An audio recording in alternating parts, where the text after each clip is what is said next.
It's time for Reason. But we can do so much better than just on the political front and taxes and government spending and government regulation. We can show by example that we're not going to have crazy fanatics running around our schools because they're so mentally unstable. We can prove that random acts of kindness, that a hashtag or the road to kindness can lead to something productive, and that we can have a community that's actually going to be better off because of that.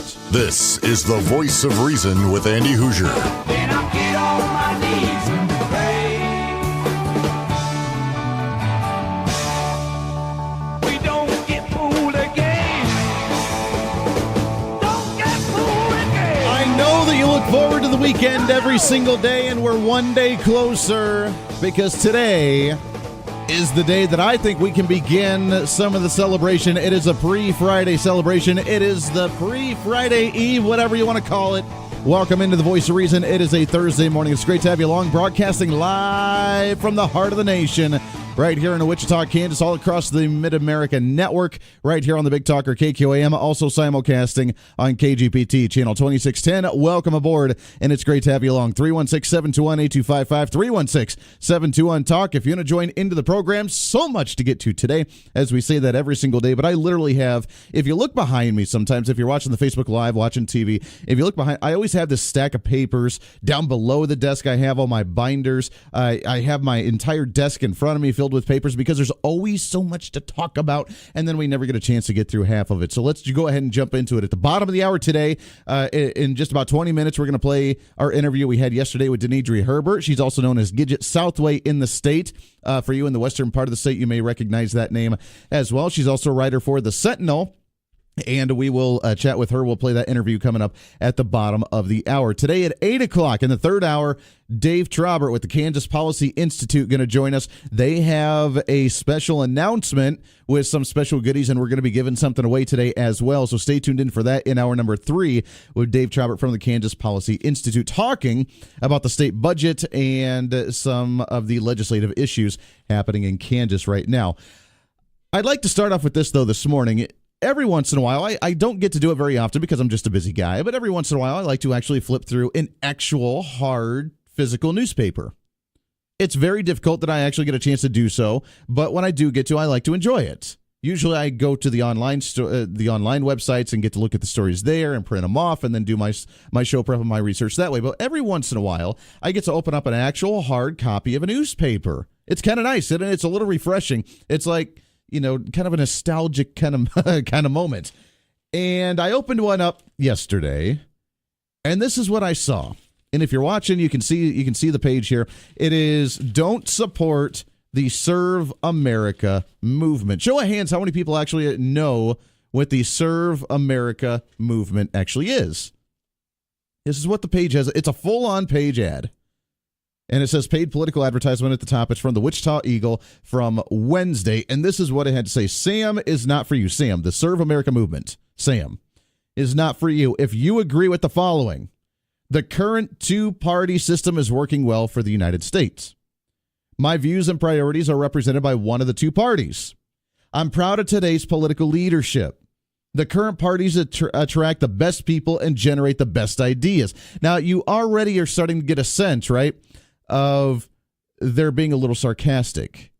If this works for you, because you hear about everybody in the nation, you go down the street and you talk to everybody, you do a Jay Leno on the street interview, and they're going to say, oh yeah, the two-party system's terrible. Oh yeah, they don't represent me. Oh, this is terrible. I don't like that. So they're trying, if you agree with them, then you're not for us. Trying to make an exclusive, really cool kids club and trying to show if you agree with that two-party system, then all the power to you, but most people don't. If the status quo is good enough, Sam is not for you. Even if I wanted to, there's nothing I can do to change things anyway. And these are the ideas that if you agree with any of this, then Sam, the Serve America Movement, would not be for you. On the other hand, it says, ... If you believe that now is the time to make a real change to the system and to join the fight for a government that serves us and not itself, we want your support. A very vague, very generic, very broad painted kind of instruction there. But Nonetheless, it works for some people. We're hard at work building a new party that reflects the value and vision of a growing new majority. It's time to reclaim our voice. It's our pride in our country. Please join us. JoinSam.org. And it's a full-page ad in the Wichita Eagle, and you may have seen it a couple of days ago. And it intrigued me with this Serve America movement. Now, so it piqued my curiosity. And what is SAM? Who are these guys and gals and others? Then I see the story in the Topeka Capital Journal. Kansas's fledgling party of the center intensifies drive toward formal recognition.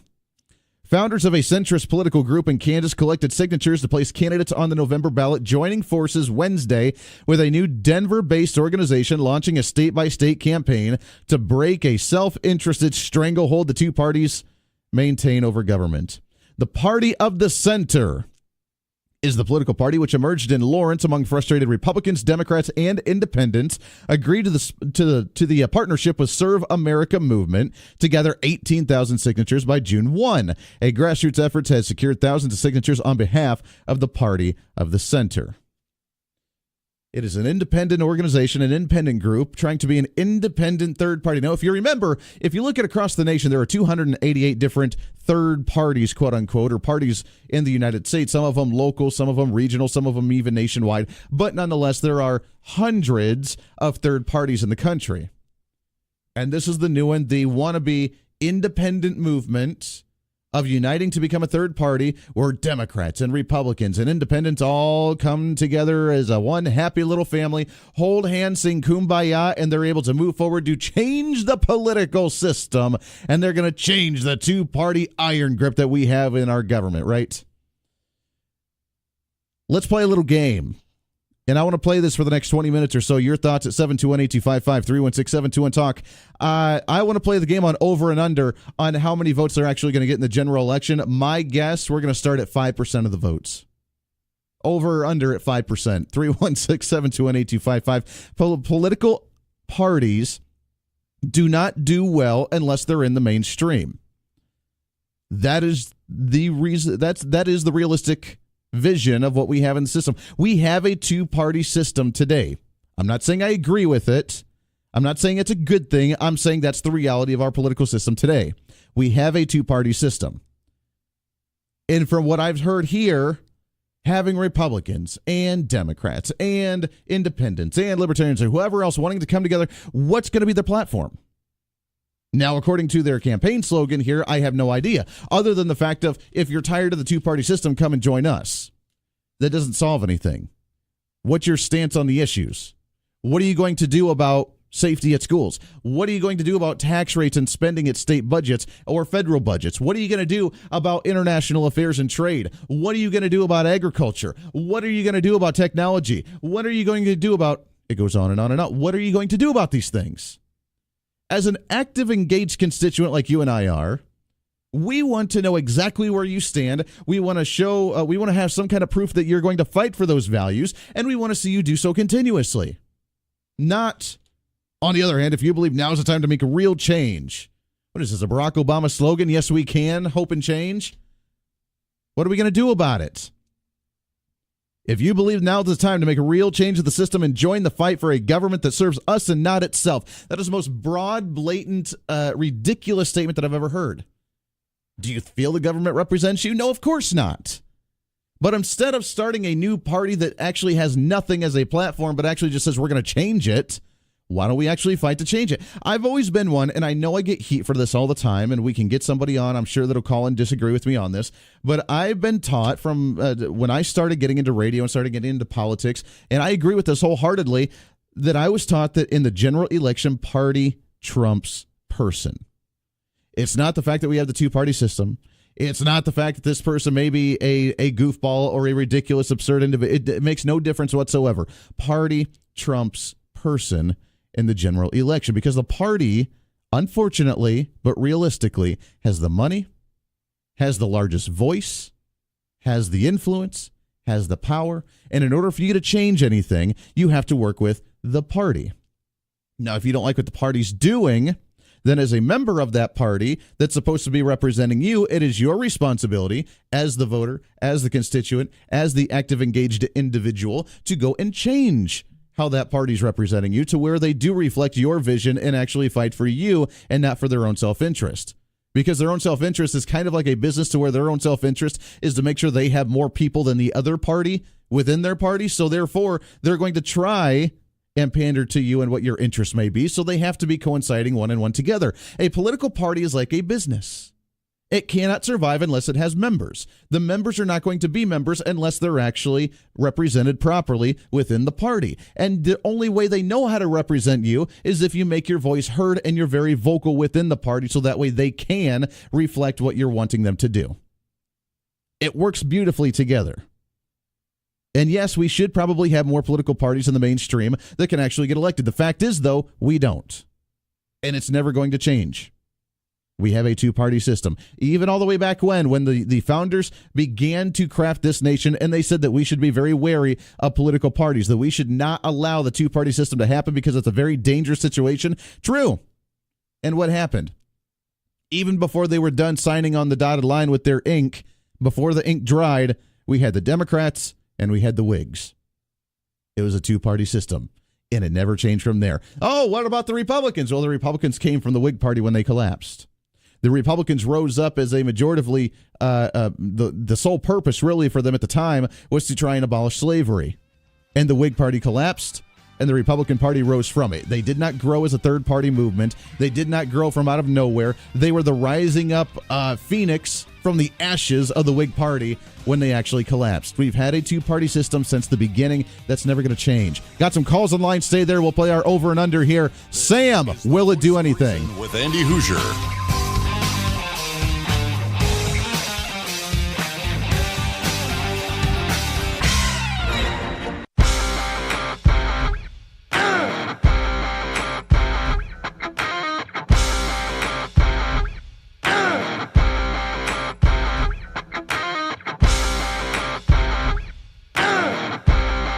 Welcome back into the Voice of Reason. Great to have you along today. It is a Thursday. The pre-Friday celebration has begun. It's time to wake you up the right way, get you pumped up and excited. I know that you're running on the fumes. The week is almost over. Hang tight, my friends. Hang tight. You can see the light at the end of the tunnel. 316-721-8255, 316-721-TALK. A few minutes to ask you, hear your thoughts on the new, quote-unquote, independent third-party movement coming up, growing really out of Kansas and Colorado. The joint movement between Party of the Center from Kansas and the Serve America movement, SAM, out of Colorado, joining forces as they're trying to debunk the two-party system happening in the country. Leaders of both parties and both entities said they were drawn together by an interest in giving voters options not based on tribal alliances on the growing extremism of the Republican or Democratic parties. Quote, we're excited that SAM has found a partner in Kansas to help push forward the national effort right now of our political ship. There's a huge swath in Kansans who are politically lost and who find neither party represents them. Kansans are tired of crazy. The Serve America movement and said that Kansas was the first of the handful of states in the organization intended to be involved with them during the 2018 cycle. So, working together to try and get rid of the Republicans and the Democrats because they're both just too extreme. The question is, what are your platforms? What do you want to see done? It's going to be very difficult to actually do anything because, well, if you have members of Republicans and members of Democrats, that doesn't blend very well sometimes.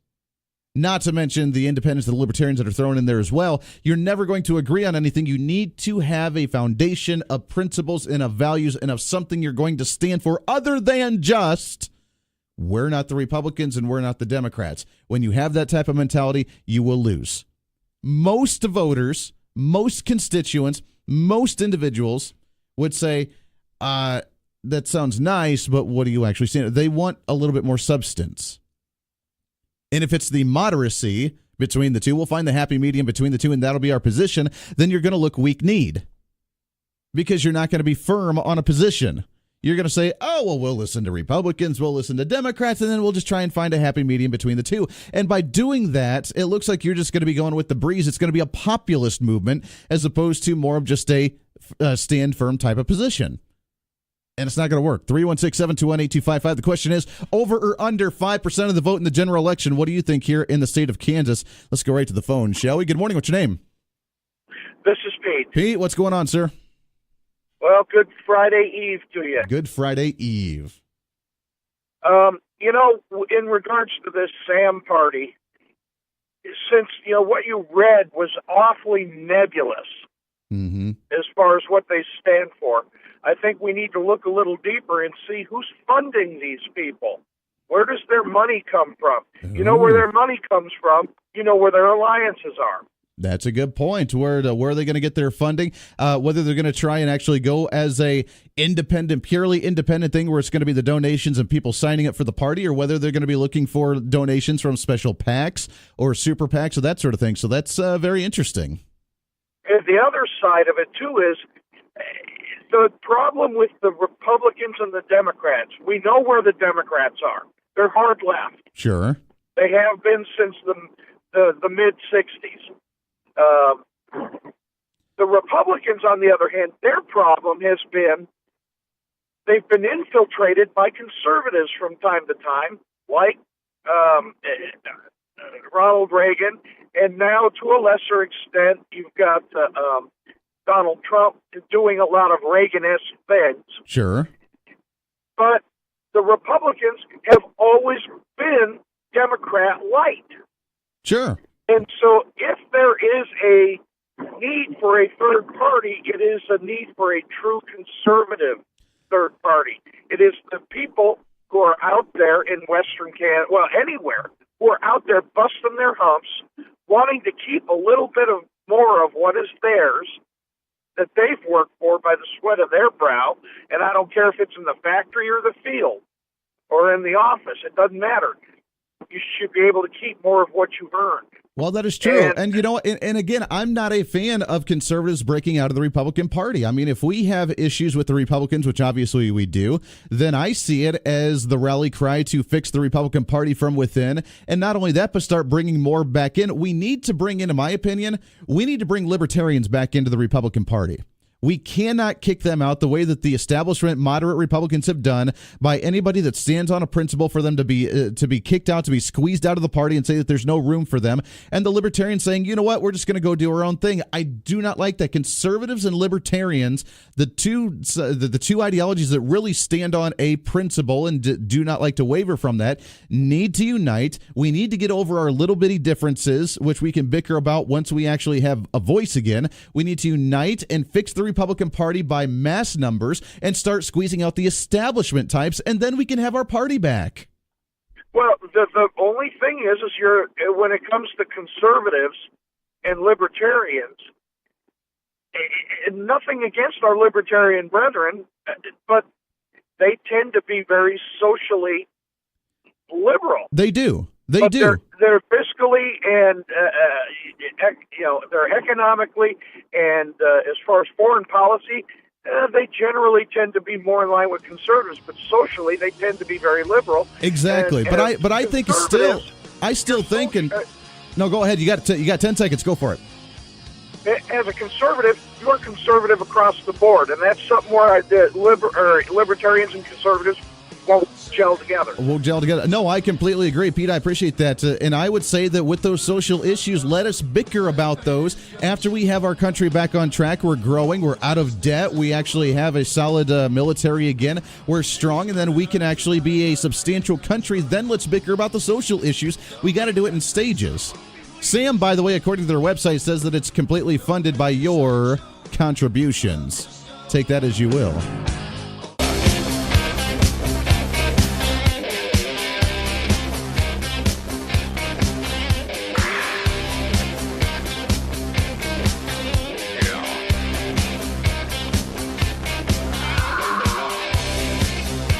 If Andy drives you nuts, I'm as mad as hell, and I'm not gonna take this anymore! let him know. Call the show, 721-8255. This is the Voice of Reason with Andy Hoosier. Hey, good morning to you. Welcome back in. Making it happen today. It's a Thursday morning. I know you're excited about it. I'm excited about it. It's one of the best days of the entire week, and that's why we're here getting pumped up. Better than a cup of coffee, a shot of espresso, an energy drink. It does not matter. Let's make it a good one today. What do you say? 316-721-8255, 316-721-TALK. Just to wrap up this conversation, we'll continue this if we want to a little bit later on in the show. Here's what they have to say according to GoSam.org. JoinSam.org. JoinSam.org is the Serve America movement. The independents out of Colorado wanting to join forces with the Party of the Center. Isn't that kind of odd, the Party of the Center? I don't know why they call it the Party of the Center. We're the center of the aisle. Well, when the pendulum swings, does that mean that you swing along with it? That, instead of being a progressive that stands on progressive values, a conservative that stands on conservative values, that you're just going to swing with the pendulum, and we're going to be the center of that pendulum, no matter where that pendulum may be at the time.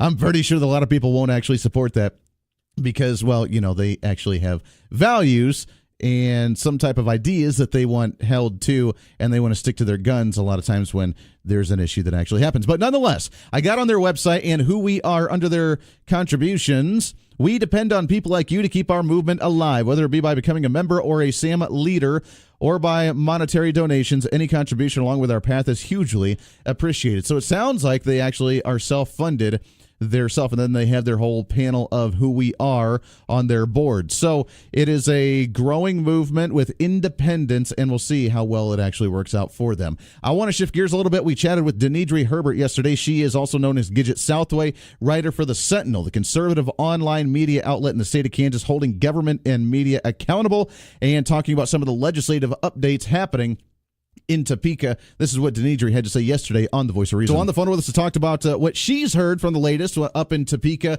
She is the writer for The Sentinel. She's also with Gidget Southway. It's Denidre Herbert on the line with us. Denidre, how are you today? Great, Andy. Thanks for having me today. Oh, it's always great to get you on the show. Here's the question for you, though. Do you think that we're going to wait for the tax debate, maybe the spending debate when it comes to more money for our highways, maybe more money for the judicial branch, more money for education, which I know education is kind of a special thing. We'll talk about that in a second. But for everything else they're asking more money for, do you think they're going to wait until the last weeks of the session and then say, we have to do this, or we'll shut down the government, or we'll go into a special session and we're not going to be able to afford it, and it's going to be a terrible disaster again? Yes, on most of those counts. I don't think there will be a special session because this is an election year. And, well, it kind of all depends on what the Supreme Court says about whatever school funding thing they come up with. But it's an election year, and they're prohibited from raising money or from raising some forms of money while they're in session, which they don't want to stick around there. They need to go campaign. They need to raise money and prepare for their next round, and so they're gonna have a lot of incentive to get out of there as fast as possible. Sure. Well, that probably is very bad true for us. Well, and that is bad for us because they're not having the dialogue yet. They're going to wait till the end of it and say, "Well, this is the best deal we can get." Yeah. Well, yes, that is what's going to happen. But all those other issues, the more money for highways and the more money for corrections, they can't do any of that until they figure out education. And I think they are doing a cost study analysis, but they can't do any of that until they have the analysis in hand, and that won't be until March 15th. Mm-hmm. They're kind of hamstrung, once again, like always, by the Supreme Court, who's given them just a random deadline and said, okay, 165 people, figure it out. Right. Come to an agreement. Get 63 and whatever their vote numbers are, 63 and 21 to agree, and do it tomorrow. Ram it through. That's what we're going to get. Let's get into the education in just a minute. But when it comes to the tax rates, I posed the question at the beginning of the session, do we honestly think that they're going to raise taxes during an election year, or will they try and consolidate and just slide through the budget the best they can until next year after the election and then do another major tax increase? I'm still up in the air on this one because it's not going to look kindly upon them after saying last year's tax increases were going to fix the issues that we had for them to do it again. But at the other hand, if they're being pressured to spend a heck of a lot more money, I don't know how they're not going to. Well, they have a couple things working for them. The federal tax cuts somehow, I haven't looked into this, so I don't understand the details, but somehow are adding money to the Kansas Treasury. Somehow federal tax cuts are going to be, I think the figure was $500 million. I mean, it's a decent amount. And then the economy is, of course, doing well, so that's kind of buffering up the state treasury. But it's still they're taking credit for it, by the way, too, saying that, look at that, we raised taxes, the economy's coming back up, and now we're seeing more revenue come in. It's such a joke. It's such a joke. We're hemorrhaging people. I mean, that's a joke. Mm-hmm. It makes me sick. But will we get a tax increase? I suspect yes, but I think they're going to do everything they can to prevent it, not because they're principled or think that the money belongs to the people, but because they have to go stand for re-election in a couple months after they leave session. So sure. Well, that is true. Let's talk about the education. As we know, the research, the audit, the whatever's going on right now, the report's going to come out March 15th, and then we can make a decision. And it is going to be that cramming last minute towards the end to say, hey, look, this is what we need to do with education. Whether we actually come up with a constitutional amendment or not to try and limit the Supreme Court, that's still up in the air. But there was a meeting last week from the gal that's coming here to do the research, and you were following that a little bit closer. What came out of that? And what's the discussion right now when it comes to researching whether we're spending enough money on education? Well, Dr. Lori Taylor is who the legislature hired to do this kind of cost study analysis, and she came to Topeka last week, I think, to kind of massage the egos of legislators, if we're being honest.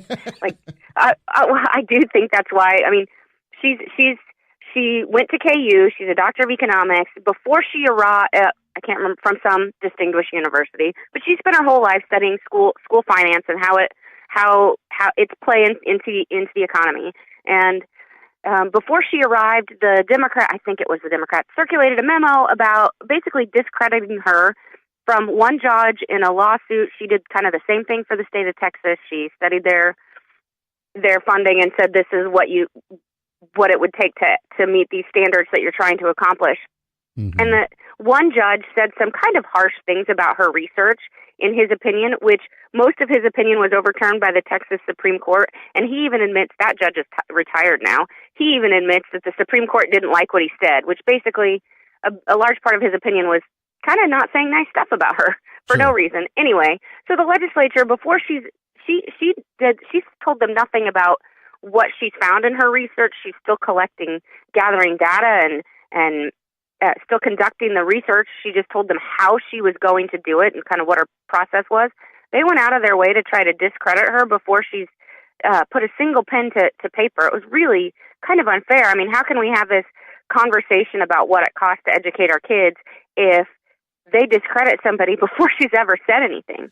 Like, you should look at Jim Ward's Wichita representative, his Twitter account during that meeting. He was there. He live tweeted it, and he was like, "Now she's talking about how poor kids shouldn't be allowed to eat." I mean, she didn't say. I mean, I seriously watching his tweets thought, are we in the same meeting? Because that is not what I heard. It's not what I heard. Not at all. Well, and it's the typical progressive mentality of before they even come up with the research. Look, it's not like a federal granted program right now where they're going to do a scientific research where they know the outcome and they're trying to form the test to come out with the outcome they want to, which is the way science unfortunately is done now. But it's out of their hands. So now the best way they can do it is to criminalize and to dismiss them by calling them a nut, by calling them a radical conservative, by saying they don't care about the innocent children. So when the outcome comes out to what they don't like, then they're already discredited. No one has to listen to them. And Andy, I sat in that meeting and felt like, oh man, this is going to cost us. So I don't know what he was hearing that he thought she was going to come up with. We need to spend less or something. I will be shocked if that's what she says. I'll be stunned. But the way she's going to go about the research is what we should want. She's going to go to each building. She's going to look at every building, not every district. She's going to look at buildings in the state, and she's going to determine what is working in the buildings that are working. This is my understanding of how she's doing her research. She's going to find out what's working, and she's going to figure out what it costs in those buildings. And she talked about how, of course, it's going to cost more to teach students who have an English language, who English is a second language, but we're going to kind of parse out, is this district trying to teach students who speak 75 different languages? Because that's going to be more expensive than a district that has to teach a bunch of students who all speak Spanish and English. Sure. So I think she's going to do a very detailed, careful analysis of what it costs, considering all of the differences in geography. And the fact that they went out to discredit her before she'd ever said anything was very discouraging for me, because we do need to have a real conversation about what it costs to educate our kids, because we're kind of out of money. Sure. It's taking up larger and larger and larger amounts of our budget, and at some point, you reach the point of diminishing returns, or you get to the point where we just can't afford it anymore. We have to figure it out. Well, and that's How do you have that conversation without the information? Exactly. That's it. It is discouraging, but yet it's almost not surprising with the way the progressives want to have an iron grip control over this discussion without any type of alternative out there saying, hey, you know what, maybe we don't need more money into this. The question is that, first off, we've needed an audit like this for a really long time. It's good that we're doing this. We're still talking about potentially a constitutional amendment. But, I mean, we saw the audit come out a year or so ago when it came to, I believe it was Garden City Community College, and they did the audit saying that they could be saving close to $2 million, $20 million, whatever it was. And the university just said, hey, thanks, but we're not going to take that advice. So the question is, when this report comes out, will we take the advice of her, or will we just say, thanks, but no thanks, we're going to go our own way? Well, that's the part that's so discouraging. I think, you have to have a majority of the legislature and the governor to get anything through, and then you have to get the Supreme Court's approval. And there are some in the legislature, obviously, who have decided already schools need, they're going to bend to whatever the demand is. If it's $1 billion, if it's $2 billion, whatever, they say they need it, and we need to give it to them. And honestly, I haven't seen the schools clamoring that loudly for more funding anymore. I think they realize that we've maybe reached a tipping point, that we're kind of done. So there's some in the legislature who are going to, we need to give them more money. We need to give them more money. Yeah, but is that also the political play of just we're on hold until after the election until we can ramp that up again? Oh, yeah. Well, yeah, it might be on hold until after the election. That's true. That's true. There it is, Denidre Herbert, Gidget Southway, also with the Sentinel. We'll touch on that when we come back and more. Your thoughts and calls as well. It's a Thursday and the Voice of Reason. Stay here. The Voice of Reason with Andy Hoosier.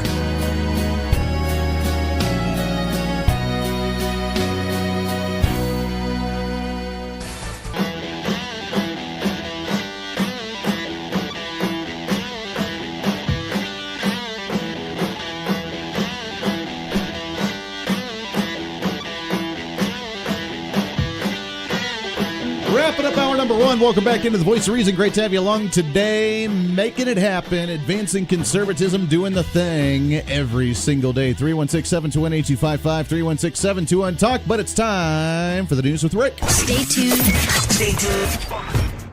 What's happening? Hey, good morning, Andy. Good morning, everyone. Law enforcement authorities investigating a crime scene and have made an arrest in western Kansas. Just after 8:30 Tuesday night, the Barton County Sheriff's Office and the Ellenwood Police Department executed a search warrant at a home in the city of Ellenwood. According to the sheriff, Brian Belender, officers located a substantial quantity of methamphetamine, firearms, and drug paraphernalia. The Hutch Post reports that 40-year-old Scotty Schmidt of Ellenwood was booked on charges of distribution of meth, possession of marijuana and paraphernalia, and being a felon in possession of a firearm. Now, Andy, you've heard of the registered sex offender program, right? Yes. Okay, well, apparently there's also a registered drug offender program, and Schmidt was a registered drug offender. He's currently being lodged in the Barton County Jail on a $100,000 bond. So when you look at the website and you can see the sex offenders in the area, it's like a little blue dot or a red dot or something. It says, oh, this person's a registered sex offender. Is it a green dot when it pops up as a drug offender? I see what you did there. A former Western Kansas sheriff's detective charged with 3 felonies after an investigation into the theft of department funds. 43-year-old Jeffrey Allen King of Larned charged Friday in Pawnee County with making a false information, misuse of public funds, and felony theft of more than $20,000. Ellis County Attorney Thomas Dries, who's acting as the special prosecutor in the case, said in a news release that the Pawnee County Sheriff, who is actually King's brother, asked the KBI to investigate back in December. The release says that King, the crook, was placed on administrative leave in December, alleged crook, I should say, and resigned from the Pawnee County Sheriff's Office last week. Authorities allege that the crimes occurred from January of 15 to October of last year. King scheduled to make his first appearance on March 15th.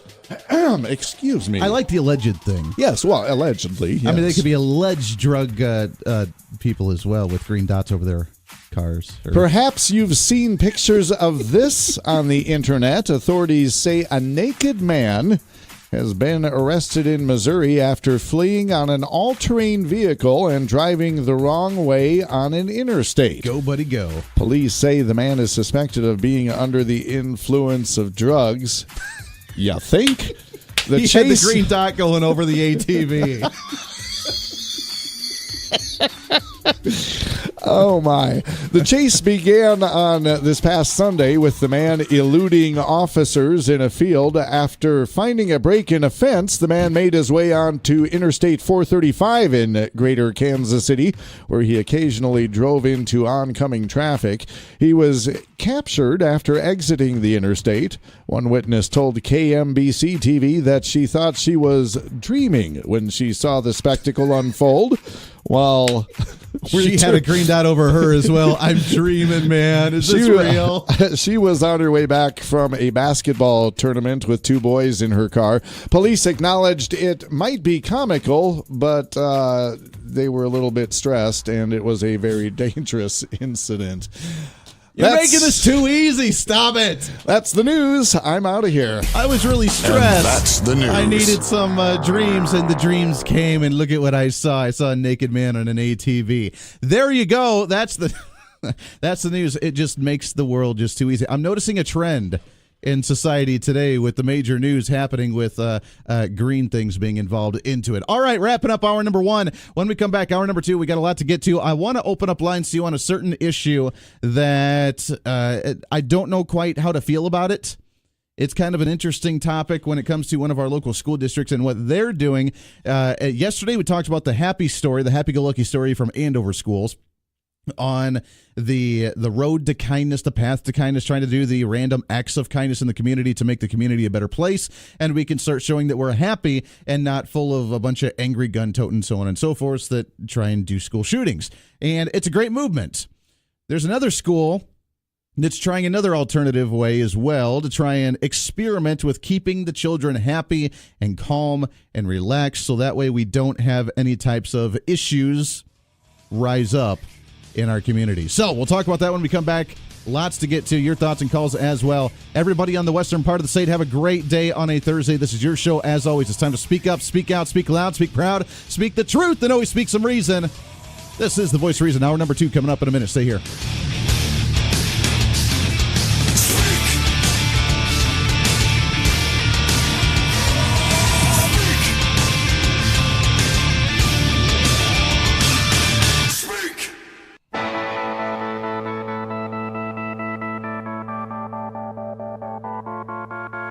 It's time for Reason. But we can do so much better than just on the political front and taxes and government spending and government regulation. We can show by example that we're not going to have crazy fanatics running around our schools because they're so mentally unstable. We can prove that random acts of kindness, that a hashtag or the road to kindness can lead to something productive, and that we can have a community that's actually going to be better off because of that. This is The Voice of Reason with Andy Hoosier. Then I get on my knees and pray. We don't get fooled again. Don't get fooled again. Welcome into The Voice of Reason, hour number two of The Voice of Reason, right here on the Big Talker, 1480 on the AM side, 102.5 on the FM side, KQAM, also simulcasting on KGPT TV, channel 2610. Good Thursday morning to you. It's the pre-Friday celebration.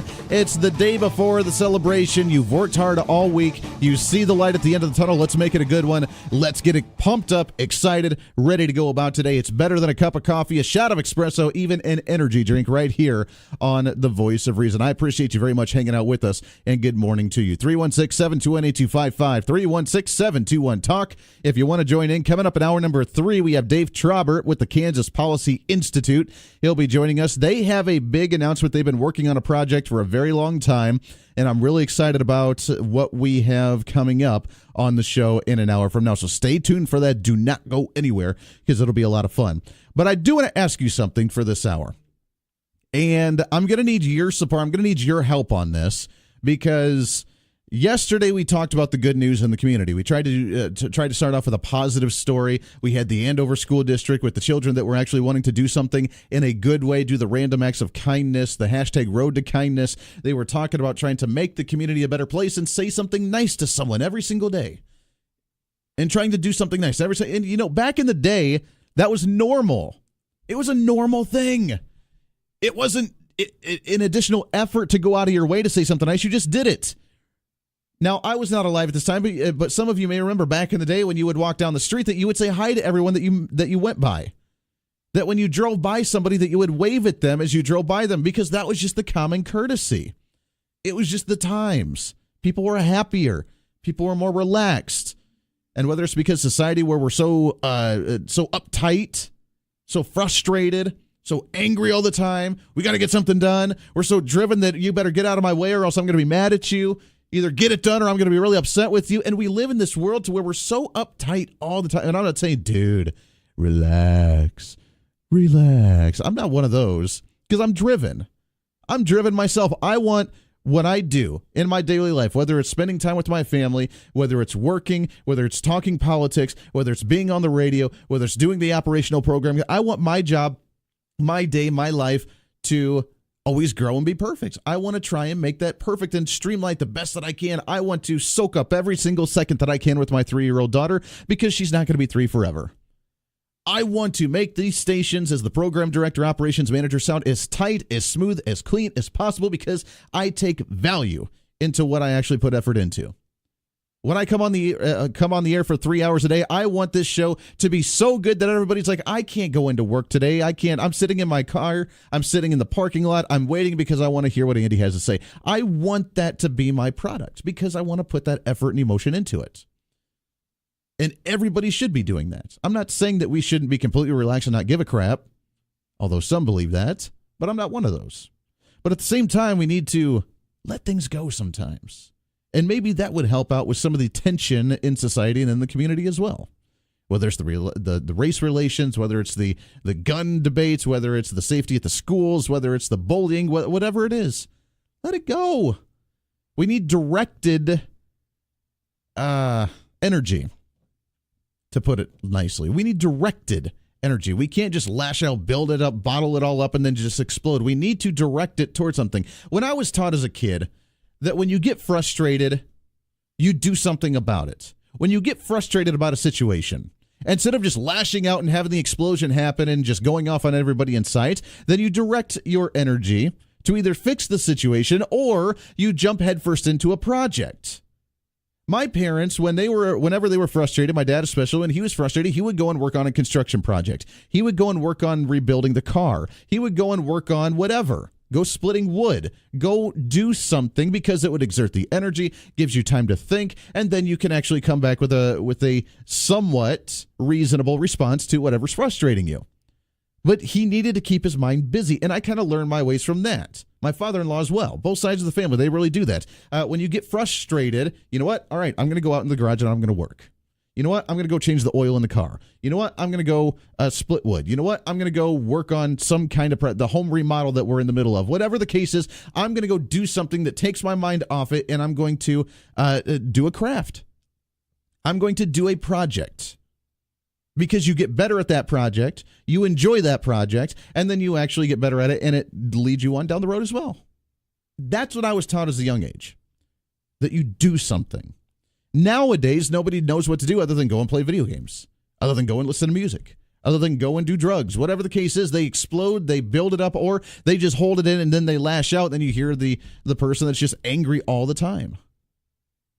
And maybe that leads to some of the anger in society. Maybe that leads to some of the school shootings. Maybe that leads to some of the online social bullying because they have no outlet and no one's taught them how to do the guided outlet to release some of that stress. So I want to open up lines to you and get your thoughts on this topic because Derby schools, the elementary school out of all of them, are doing something unique. And I get what they're trying to do, I think. But I need some more information. And if you're aware of this, I'd love your insight. Derby Hills Elementary School is a trauma-sensitive school, a school based on creating a safe place where children can learn how to work through their emotions. Quote, we're kind of shifting our mindset and we're saying instead of fear-based discipline, it's really love-based discipline. We want kids to be engaged and comply because they love us, so it's really built on strong relationships with kids and responding and not reacting. This according to KSN.com. Trauma-sensitive teachers often are a comfort zone to their students. They prefer to give their kids a safe place where they can retreat and calm down. Now, just by reading this, it sounds like it is a quote-unquote safe space. And I am not in favor of quote-unquote safe spaces. We hear the safe space terminology when it comes to the universities and the students who do not like the fact that they actually have to do a midterm exam. They do not like the results of an election. They do not like having to be around somebody that actually has a different opinion than them, and then they get all too emotional about it, and then they have to go to their safe space. They have to color with their adult coloring books. They have to pet their therapy dogs. They have to do whatever they have to do because they just can't handle the real tough world that's very stressful. And yes, the world is very stressful. Guess what? Welcome to it. But starting off as an elementary student, I'm not quite sure how to respond to this. I don't know what to think about a safe space for our young children. Do we need to help them work through emotions? Yes, we do. They're learning. The world is their oyster at that time. Their mind is a blank slate. We are crafting them. We are molding them on how to function, on how to think abstractly, on how to actually process things, on how to actually work and go about a daily routine. Consistency. Elementary schools in that young age is extremely important. How do we go about when they get frustrated? Now, I don't know very many elementary school students that actually get frustrated other than the fact that they're away from their parents for the first time for a long time and they don't like that, or maybe someone took their toy during play time that they didn't like.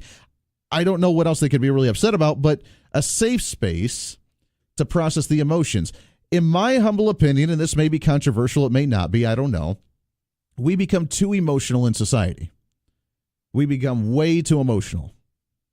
Now, I know people that say you need to be emotional, and I agree, we need to be emotional, but at the same time, we don't need to be too emotional to where every little tiny thing throughout the day affects us to where we can't function and we need to take a time out.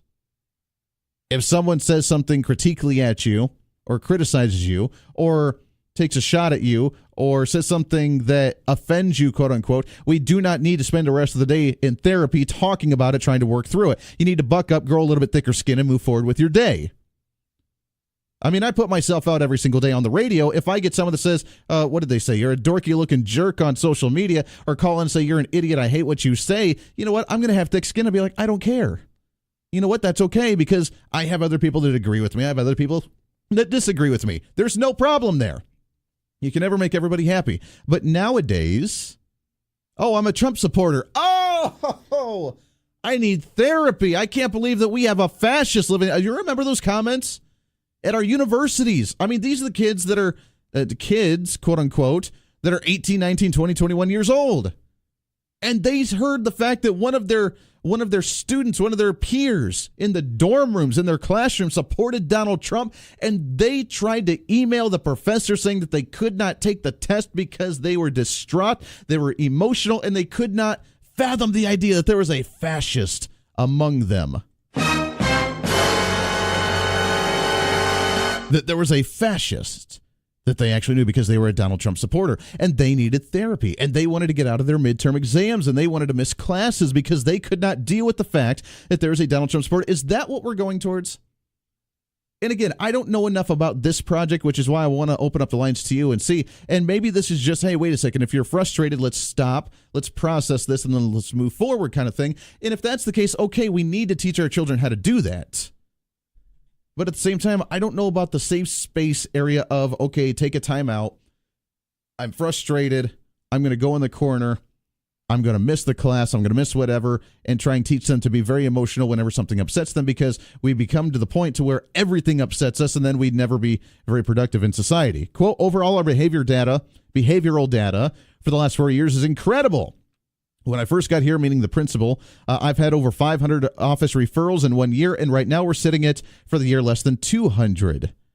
Now, I've reached out to the principal, and we're going to try and get him on the show to explain this a little bit more, but the classroom has its own peace corner, quote unquote. It's just a regular regulation spot, so if I feel myself as a student getting anxious, frustrated or upset, I'm going to step away from the class, from the lesson that's happening in the classroom. I'm going to go to the designated space in my classroom. I'm going to self-regulate and de-escalate myself. Lots of times, the teacher doesn't even have to be involved in that. When they feel like they are calm, they go right back to class. They take only 2 or 3 minutes, but cool down, and that they're being sent up to the principal's office. They're still in the classroom. They can still hear the instruction from their teacher, and when they're ready to go, they're right back to class. The question is, if they're in class and they're learning and they're writing notes and they're listening to the teacher or the professor, why are they that frustrated? Why are they that frustrated? If they are frustrated because of the lecture, then they need to be raising their hand asking questions, right? They're trying to learn. If it's being frustrated about something else because someone passed them a note, then we need to be, instead of giving them a safe space to decompress about that situation because their boyfriend or girlfriend may have broken up with them, we need to be saying, hey, pay attention to the class. And that's what we need to be worrying about. Now, this is primarily for the elementary school, which brings up the other question as well. What could the elementary students be so worked up about that they need a safe space and we need to work through the emotions? Other than the love that I have for my family, other than the love that I have for, and I mean family as in my wife and child and all my extended family, my parents, grandparents, aunts, uncles, everybody. I mean, I have my love for them. I have my love for you because I see you as the listener, as part of my family, because I engage you on a daily basis. I have extreme love for my nation and for my country. Other than what I care about in that sense, I'm not a very emotional guy. I'm really not. Because other than the emotional side, emotions can change your way of thinking on some things, and I like to be the one with the cold hard facts as much as I possibly can. And if the facts and the data show to support something, then that's how I support things. I'm not saying that I'm heartless, but I am saying that we need to, quote unquote, grow up a little bit. And if everything's bothering us, if everything is harming us, if everything is getting under our skin, then we need not an emotional safe space, but we need a way to work through that. Some type of project that they can actually dive head into, so that way they can get away from their problem, they can digest it, and they can move forward. They can learn to grow from it, as opposed to it taking them to therapy every time that something bothers them. I don't know. 316-721-8255. I want to hear your thoughts on this. Do you know about this program when it comes to the Derby Hills Elementary School, the trauma-sensitive school, and with the safe spaces for young children in elementary school, or maybe even going up to the higher education with children or kids wanting to take themselves out, go to a safe space, decompress, learn to cope with their emotions, and then get back into the game? I'm not quite sure what all this entails or what it is, but I want to hear from you. This is The Voice of Reason. Stay here. The Voice of Reason with Andy Hoosier on the Big Talker, KQAM.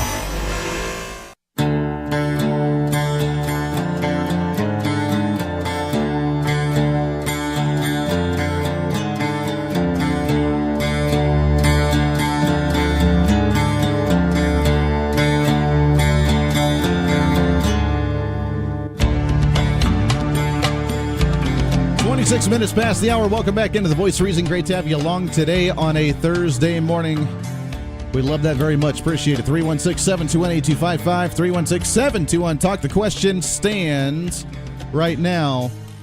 How do we help our children as they're... Now, look, from the elementary school all the way up through high school, they're going through the changes. They're learning about society. They're learning about how to handle their peers and their friends, how to handle with bullies, how to handle the stress of actually learning on a daily basis, learning the grunge of the routine, going to class every single day, not saying I give up, trying to do that, and then adding extracurricular activities on top of it. Look, there's a lot to it. It's a very stressful time in a person's life when it comes to growing up and starting school. I get that. So the question I have for you is, how do we handle coping with that? And how do we teach our children to cope with that properly, as opposed to them just figuring it out on their own?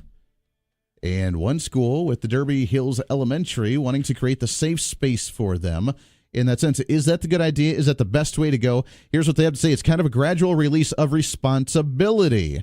I want to make sure they know how to regulate themselves. They can't be responsible for anyone else's actions or how they treat or how anyone treats them, but they can also be responsible on how they respond in that moment. And that's true. That is true, and that is something that we should be teaching. You know what? If you have a bully, you don't cower. If you have a bully, you don't run away. If you tell somebody and you face it, you face your fears and you learn to cope with it. Look, I was bullied as a kid. I'm smaller. I'm a smaller, petiter individual. I'm not one of the big, bulky kind of guys. I mean, I'm healthy. I'm fit-ish, but I'm not completely big. I was always been one of those smaller kind of guys, and I was bullied as a kid. You know how I got out of it? I learned how to cope with it by becoming friends with them and talking my way out of it. What do I do for a living now? I talk for a living and debate with people because I learned that skill. That's how I got out of it. You learn, you adapt. It's the nature of the beast. It's the evolution of the child. It's the natural form of what we take on how to cope with the threats and the predators that come our way on a daily basis. Got about a minute before the bottom of the hour break. Let's take a phone call, though, shall we? Good morning. What's your name? This is Jim. Hey, Jim. How are you, sir? Oh, they just disappoint me in Washington, D.C. We got to do something. It doesn't matter if it's effective, constitutional, or anything else. Anyway, on what you're just talking about 45 years ago when I first came to Kansas, lived out near Goddard, and my son attended the Goddard schools, and we had a friend, he had a friend in class who I took fishing a few times while we went fishing. This young man was the ultimate wimp, physical stature, and he was trapped. He was robbed almost every day by the bullies in school who took his lunch money. Sure. His parents told him to stand up and defend himself. If he did that, the school punished him for fighting back. He was trapped. He's like the caged animal. And eventually he went wrong, and he took a rifle to school, and he killed. And he killed him. That's unfortunate. That's you unfortunate. You have to give the kids.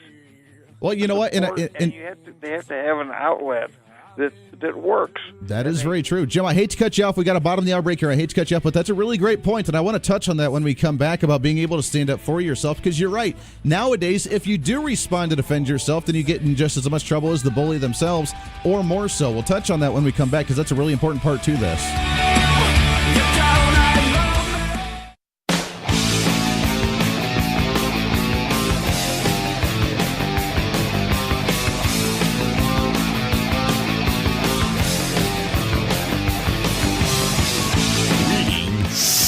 Through the fake news on a daily basis. I hope now you boys see that this is totally serial.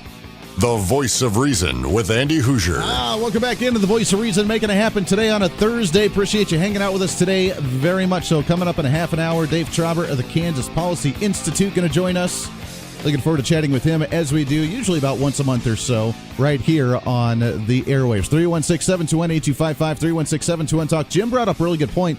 Going into the bottom of the hour was the fact that when kids do try and stand up to the bullies, instead of, because right now we're trying to de-escalate different things to the point to where if you do get bullied, instead of standing up for yourself and learning to stand up for yourself, then you need to go to the safe space and de-escalate it. And de-escalate that pressure. And that's how many administrations, and I'm not saying this is Derby, I'm not saying this is anybody in general right now, this is just kind of the momentum of the direction we're starting to see both in K through 12 and in higher education. Instead of standing up for yourself and becoming tough, then go and have the therapy and work through your emotions about why you're so upset about it, which I don't necessarily like that personally. And that's a really great point, that when you do try and stand up for yourself, then you get in trouble. Let me tell you a little story. I had a friend in high school. She was, I don't want to say bullied, but she had a lot of rumors spread about it at a time where guys had spread rumors about what they had done, and it wasn't true. And what she did was she went and she slapped him. Straight up. Slapped him. And she got suspended for like 2 or 3 days. And let me tell you something. Her parents said, you know what? You defended yourself. We're not going to have rumors spread around like that. And if it's not true, then you need to stand up for yourself. And good for you. Take a couple vacation days from school. And I tell you what, when my daughter goes to school, and if she's bullied and she stands up for herself, which by golly, I will be teaching her how to stand up for herself, not to start anything, but she will be finishing it. And as long as she did not start anything, but she finished it, then I don't care what trouble she gets in school. I will be proud of her for standing up for herself, because I will not allow people to walk all over her. And that's going to be the important part. Another comment from Pam on Facebook: safe spaces for those that truly need it might be okay, but won't kids bully and make fun of the weak who need the safe spaces? It's a great point as well. If you're going to the safe space all the time because you are emotionally upset about everything, whether legit or non-legit, maybe you just need to buck up a little bit sometimes. Maybe it is a legit issue. In high school, it's all about the look.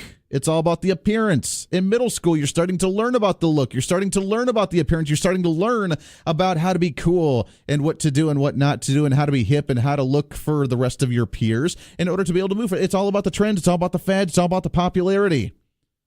And if you're the one sitting in the safe space your entire life, how will that look? So even if this tries to be implemented, will it actually work? That's a good point.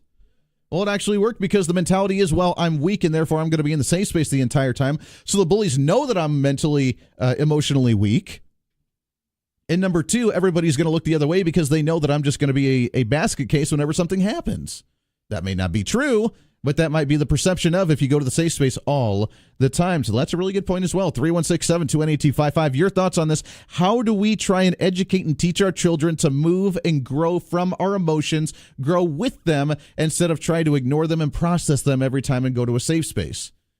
How do we teach our children to focus on something when they're upset and dive into a project to use that frustration, use that emotion, use that anger, use whatever that emotion that may be, and use it for the good instead of trying to process it and break it down? 316-721-8255. Let's go to the phones. Good morning. What's your name? Scott. Hey, good morning, Scott. How are you? Well, what you're describing is actually a setup for a lawsuit for the school, because all one has to do is just document that one was attacked. One was not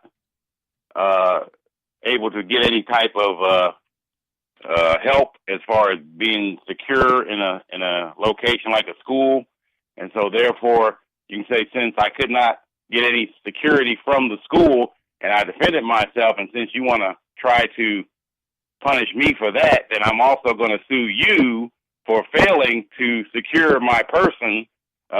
Though you're trying to attack me for defending myself. Oh, okay. So you're saying many laws to defend yourself as there are for them to be. They're supposed to be securing you whenever you're in that location like that. So you're saying that if a student does try and stand up for themselves, then they can try and go after the school and say, you didn't stop the bullies, so I had to take it into my own hands. So now I'm going to come after you. I guess that's a no. What I'm saying, this is what I'm saying. I'm saying is that if you know that the school is going to do that, then all you got to do, go ahead and let the bully you, but just make sure it's documented so that when the lawyer comes in and sue them, you can show that there was no security in that school, and therefore your child was in danger. And they failed to secure your child, so therefore they're liable for it. Sure. I guess you can go down that road. I would. Well, I guess that's an option. I hate the fact, though, that in society we've gone to the point to where everything's litigated through a lawsuit.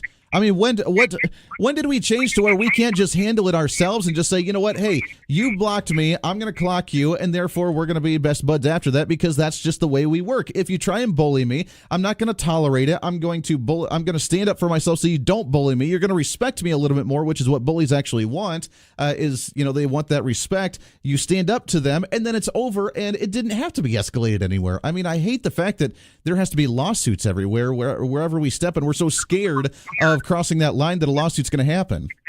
Well, then it's the only other choice is you have to homeschool your kids. Well, that is very true. That's a good point, Scott. Then you have that option, I guess, as well. 316-721-8255. Appreciate the call very much. Let's go back to the phone, shall we? Good morning. What's your name? Good morning. It's Mrs. Voice of Reason. Mrs. Voice of Reason. What's happening, darling? Hi. I'm just enjoying your program today. Thank you. As I do every day. And I just wanted to chime in on this because for our friend that slapped that boy, his parents wanted to charge the school as well as her and her family for assault. But they came back and said, okay, well, then go ahead and sue us. Go ahead and do that because we will get you for sexual harassment. Mm-hmm. And it stopped right then and there. Now, as far as bullies go, when I was young, middle school and high school, there was rumors, oh, so-and-so's going to fight you after school. And I said, you know what? I don't make appointments. You want to fight me right now? then let's do it. And you know what? It escalated the situation right then and there because they were not expecting you, for one, to stand up for yourself. Mm-hmm. And for number two, they didn't have the rally of their friends, with all the rumors spreading.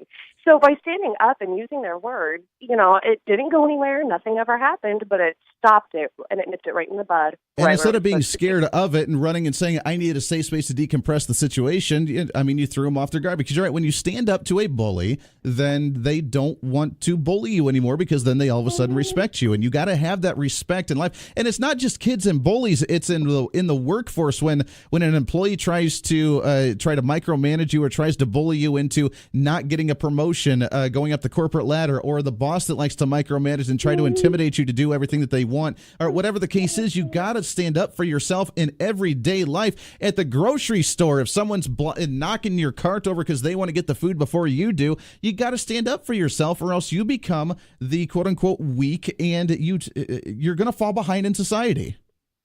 That's absolutely right. There it is. Mrs. Voice of Reason, the word right there. I appreciate that very much. And see that?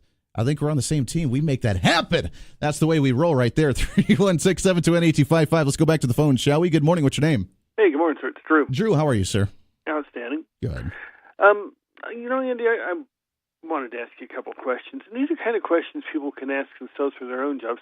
But, Andy, I've been out to the massive KQAM complex, and you've shown me around. I don't remember where do you guys have your safe space at? My safe space. Oh, that's a good question.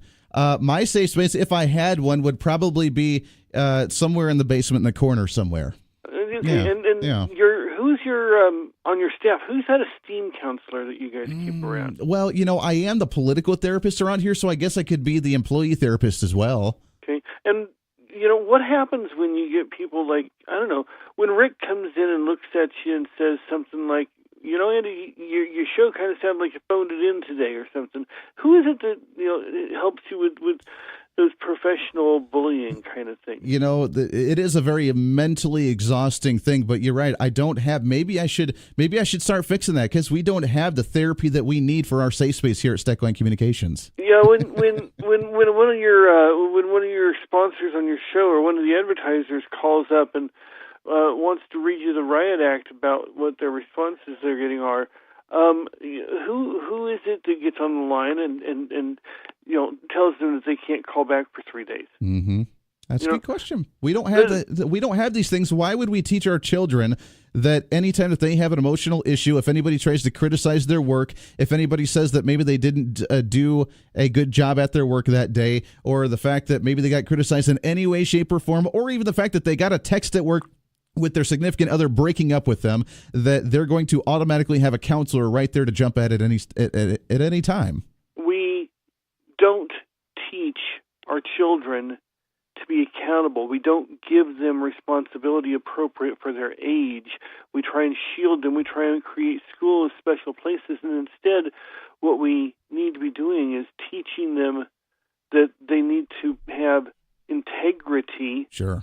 To be able to manage themselves in the real world. And this goes to the socialization of America, because they don't want to teach integrity. They want to promote conformity. They want to promote the concepts that, it's a group effort. And we need to acknowledge the group effort's great. Sure. But it all begins with the personal integrity of the individual, and we need to quit ridiculing the achievement of the individual. We need to stop trying to tear down the individual just because they achieve, and we need to stop trying to make our nation weak as a default position. That's a great point, Drew. I appreciate that very much. I mean, you do. We need look, and I'm not saying that we don't need counselors. We don't need any type of guidance in any way, shape, or form like that. And I don't think Drew's making that point either. What we do need, however, is saying, here's the situation. Let's teach you how to cope with it and how to move forward with it, as opposed to just breaking down every time that it happens. How can you strengthen yourself? This is going to be a life lesson. In the world, you're going to have a very frustrating, I don't know if you're aware of this or not, but when you go to work today, you could have a very frustrating moment in your workday today.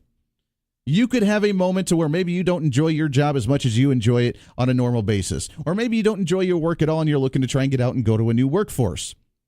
Maybe you're going to have a moment in the day today to where you're going to be so frustrated that you're not going to know what to do with yourself. Question: how do you handle that situation? Do you break down and try and go to the therapy session to try and work through it? Or do you have the skills to cope with it? Yes, maybe take a step outside, take a breath, calm down, and come in and be able to reevaluate? Or do you jump into it and you fix it and resolve it? I've always been one, and I've told my wife this, Mrs. Voice of Reason, many a time, that when we get into a tiff, when we get into an argument or a fight, I like to resolve it then and there. I don't like it to linger. I don't like it to stew. I want to address it. I'm not a very patient guy. I want to be able to address things on the spot to make sure to move forward because I don't want it lagging, because we don't need that. And that's how I like to address things. If there's a bully, fine. You know what? Like she mentioned, address it. Call him out on the spot. If you want to do it, let's do it. Let's get it done, and let's move forward. Not the threat of, ooh, I wait for you after school. You just wait. All right, fine. What are you waiting for? Let's get this done. Let's stand up for ourselves, have some respect, and move forward. And I guarantee you when you do that, the world's going to be a lot better for you as well. 316-721-8255. Let's take another phone call. What do you say? Let's go to line number 3. Good morning. What's your name? It's Wallace. Wallace, what's going on, sir? Well, sticks and stones will break my bones, but names will never hurt me. That's true. Now, that's kind of how I was raised, but, words have, consequences, and well, yeah, but if you call someone the wrong pronoun today, then they could be extremely offended because that's not how they identify. In California, you can actually be fined or put in jail if you don't call someone the right, Z's or Zim. Sure. And, but you're speaking of bullying. I'll tell you what was bullying was the president having his little powwow. And when someone, and he said, well, if you don't do this, you're just afraid of the NRA. And, and everyone just sat there cowering because of, the attitude that's permeating. Someone ought to, at that point, that's the president bullying these people. And someone should have stood up and said, Mr. President, no, sir. I'm not afraid of the NRA. What I'm afraid of is someone taking away someone else's due process rights, like you're doing. Sir, you're not a king. You're not a dictator. You're the president, and you're to uphold all the laws of the country, including people's due process rights. Sure. That's what I'm afraid of. No, you're right. Or if you want to take it to the town hall meeting from CNN with Marco Rubio being bombasted by all the media and by all the parents that are crying and saying, no, this gun killed my child and it's all going to be your fault. How can you stand there and say that you're going to be advocating for X, Y, and Z when you get money from the NRA? And he just sat back there and he took it and he took it and he took it. And he's like, yeah, you know what? We should probably ban the assault rifle or the quote unquote assault rifle, because he didn't know what else to say. And he did not stand up to those bullies because they are emotional. Because again, we've allowed emotion to overrun the discussion. And whether it's the kid that's in school that may be going through a tough time at home, and therefore he wants to be tough or she wants to be tough and wants to bully somebody else because it's emotional, or it's because of something like this where the parents are emotional with a devastating loss in their family and they're emotional, they become the bully and said, we want action, we want it right now, or I will not tolerate it. And, we have done, and when I say we, I'm not talking everyone, has done their kids such a great disservice by, the snowflake, safe space, gender-neutral straw juice boxes, trigger words, microaggressions. Whatever. When these little small things happen, these kids shut down. They do. Everything is a crisis. Everything is grief. And then when something big happens, like a shooting, it's hard for no kid can really comprehend that. But they are less emotionally stable when something bigger happens. They don't even have the basic coping skills. That's very true. Wallace, I hate to cut you off, my friend. We got to take a break, but that's a really good point. We need to teach the coping skills, because when we don't teach that coping skill, trying to be too emotional, that leads to people who may end up doing what they've done in society lately, which is what we're trying to stop and actually have that discussion. 8 minutes to the top of the hour. We got to take a break. This is The Voice of Reason. This is The Voice of Reason with Andy Hoosier.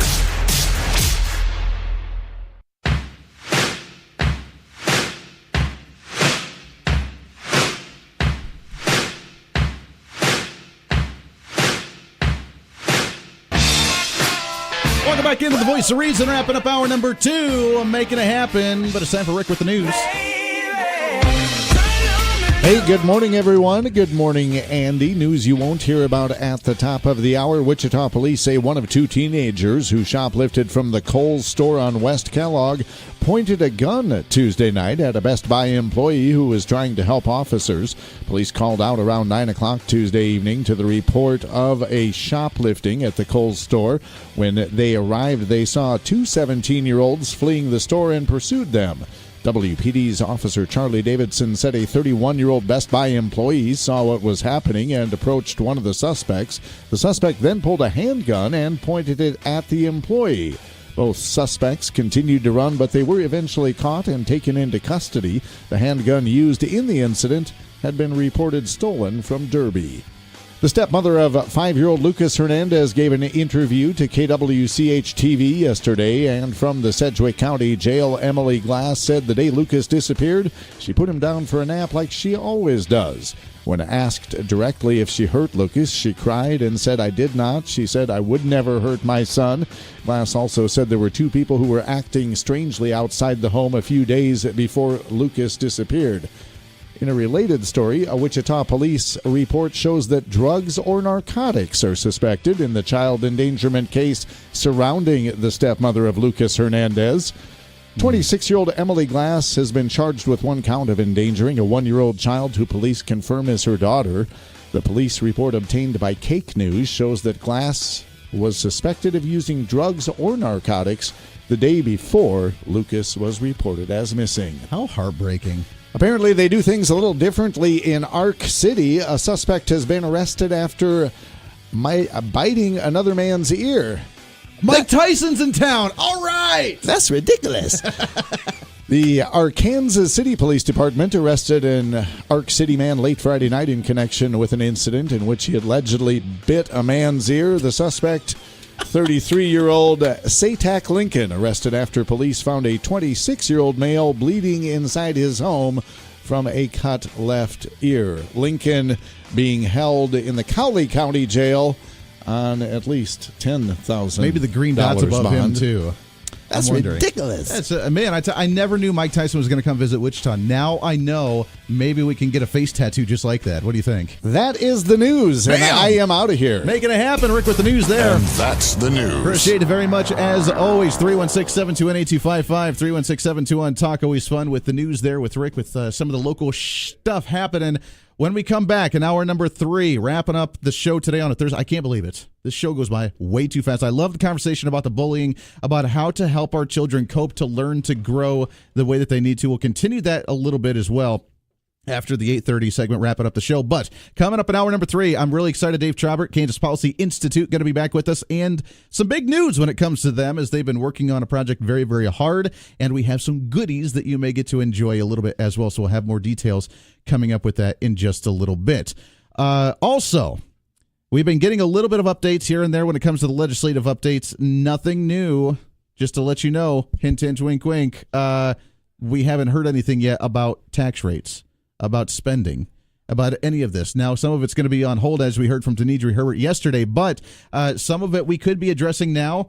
Too bad we're so worried about and focused on the squealing of our tires, because that's really, really important.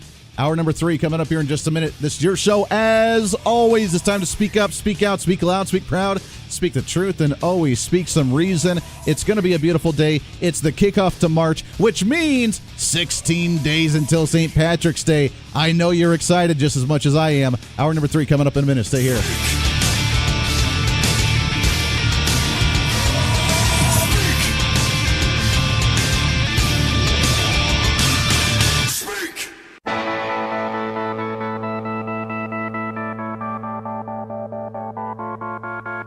It's time for Reason. But we can do so much better than just on the political front and taxes and government spending and government regulation. We can show by example that we're not going to have crazy fanatics running around our schools because they're so mentally unstable. We can prove that random acts of kindness, that a hashtag the road to kindness can lead to something productive, and that we can have a community that's actually going to be better off because of that. This is the Voice of Reason with Andy Hoosier. Then I get on my knees and pray.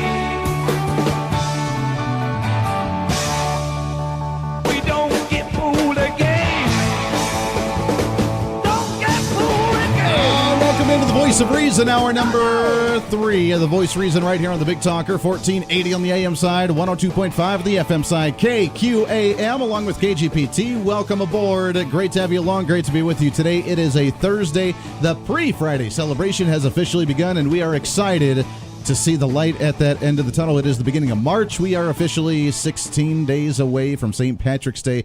I am more excited about that than I think anything else right now. 316-721-8255, 316-721-TALK if you want to join in studio with us. I'm really excited to have him back. We get him in about once a month or so. Mr. Dave Trabert with the Kansas Policy Institute. Good morning, sir. Morning, Andy. Are you excited about St. Patty's Day? I am.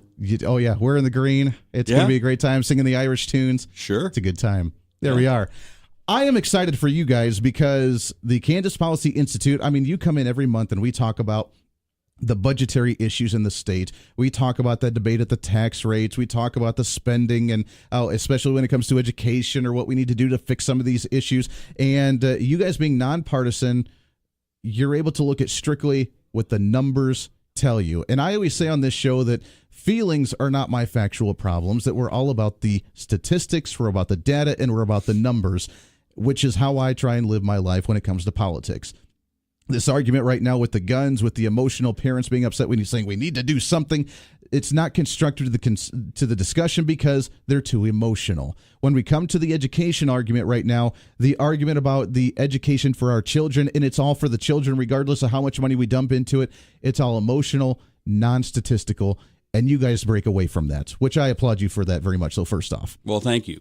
You know, you have to look at whether it's education or taxes or whatever the situation is, where are we today? And if we are not satisfied with our situation, then we have to look at what we're willing to change in order to change the outcomes. Sure. Because for whatever reason, everything we've done has brought us to where we are today.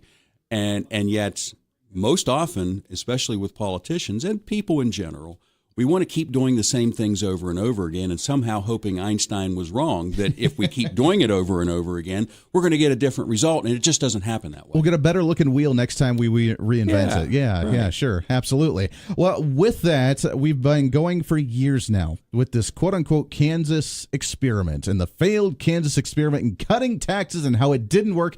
And we've said it on the show. I've said it many, many times that Kansas is under the microscope, and everything that we've done, the rest of the country is looking at us. We have, I think, more people than coming from one state than any other state going to the administration for the Trump administration right now. We have the tax cuts that Trump did at the federal level right before Christmas that they said was going to mimic what Kansas did here. And with that Kansas failed experiment, people don't quite understand exactly what it was all about. Right. You know, for several years, people opposed to letting us keep more of our hard-earned income had been pointing to Kansas as their proof that you couldn't cut taxes. But other states like North Carolina, Indiana, Tennessee successfully cut taxes. So what was different about Kansas? What was different? And, you know, obviously, as we've talked on this show before, some of the things that were being said about Kansas were inaccurate. But Kansas really did have some serious budget challenges.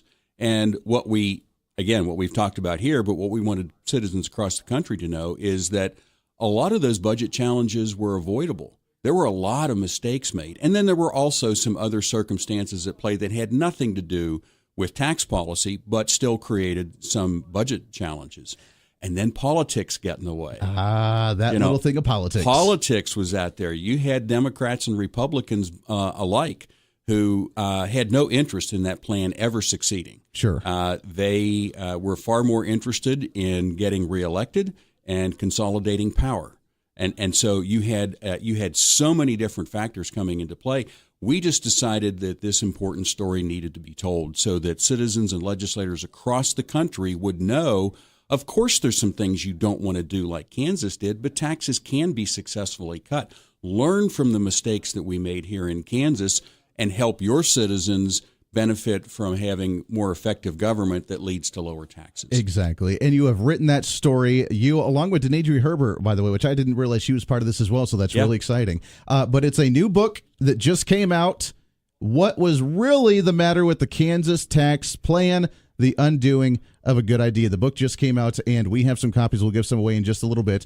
But talk about what all you include in this. And the information that you did include in here, Did the legislators know about this, or did too much of the politics just come into play to where they didn't care? There were, as I said, there were a lot of mistakes that were made. One of the big mistakes, let's get the big elephant out of the room that some people across the country didn't know. Of course, you can't cut taxes and increase spending. That's kind of a fourth grade math problem. Kind of a hard thing to do there. You can't do that at the state level. But one of the things that led to that was there was never a plan in place. Ever a plan in place. We had great cooperation from Governor Brownback, sat for an interview, many people in the administration, some legislators. And one of the questions we wanted to nail down was, what was the plan? The governor's initial plan, kind of his skinny plan, his initial proposal was only a $350 million tax cut over 5 years. But interestingly, when we asked, there was no plan. It was like, well, we figured we could manage that. It's a small amount. Sure. And maybe that was true, but there was no plan. And then the plan ballooned to $1 billion when it left the House. And then when the moderate Senate got hold of it, they turned it into a $3.5 billion cut over 5 years. Mm-hmm. And there was still no plan. Got a little out of hand. There was no plan. There was no plan in the beginning to explain to people why it was so important that we cut taxes. People were told, well, if we cut taxes, you'll have more money in your pocket and we'll create more jobs. And that would be true. But when they're hearing from the other side, well, this is going to devastate schools and we're not going to have no service, the services will go away. Right. It's like, is that worth the trade-off? What they weren't told was that Kansas was falling farther and farther behind in job creation, in gross domestic product, and economic growth. And we needed to do something to change that trajectory. So if this is one of the big things that needed to be done, and if you're not willing to do that, then are you willing to accept ongoing stagnation? Mm-hmm. Going from the $350 million cut, what they anticipated originally, as you mentioned, to the $3 billion and plus, and however much continued to accrue, how much of the outside forces had an effect on that when it came to, at the same time of us doing the tax cut in 2012, Barack Obama up at the federal level is doing a tax increase and adding more regulation and killing off the ag industry and killing off the oil and natural gas industry. How much did that have to play into the role of what we came to be? Well, it all played into it. One of the things we talk about, you mentioned Barack Obama, when they increased the capital gains tax, that caused an initial influx of money right at the beginning of the Kansas implementation, and it created a false sense of security. It also really exacerbated the revenue estimating process because you really didn't know how much of the influx was normal, how much of it was going to be one-time money. And ironically and sadly, when they got that extra money, they spent it. Sure. But so that created a problem. The revenue estimating process has been inaccurate for a long time, and we lay that out, what the history has been. That's one of the things that needs to be improved.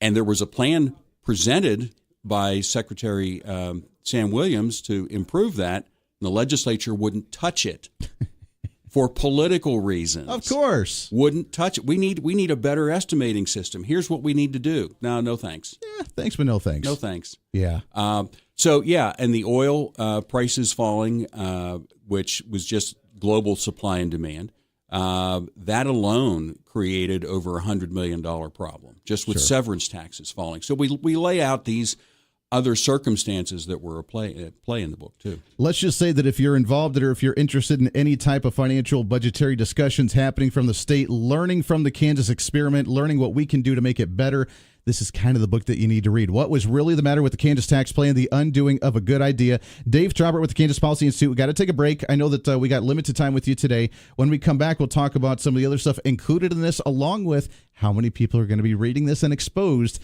to the book in a good way. Got to take a break. 16 minutes past the hour. This is The Voice of Reason. Stay here.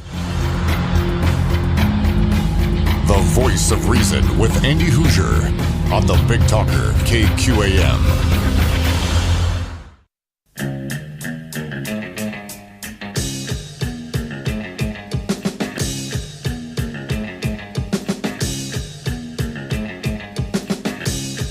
Welcome back into the Voice of Reason. 22 minutes past the hour. Great having you along today. It is a Thursday, the pre-Friday celebration, baby, making it happen. 316-721-8255. If you have a question for Dave Trabert, Kansas Policy Institute, he'll be here for the next 8 minutes or so. Got to wrap up a little bit earlier than usual today.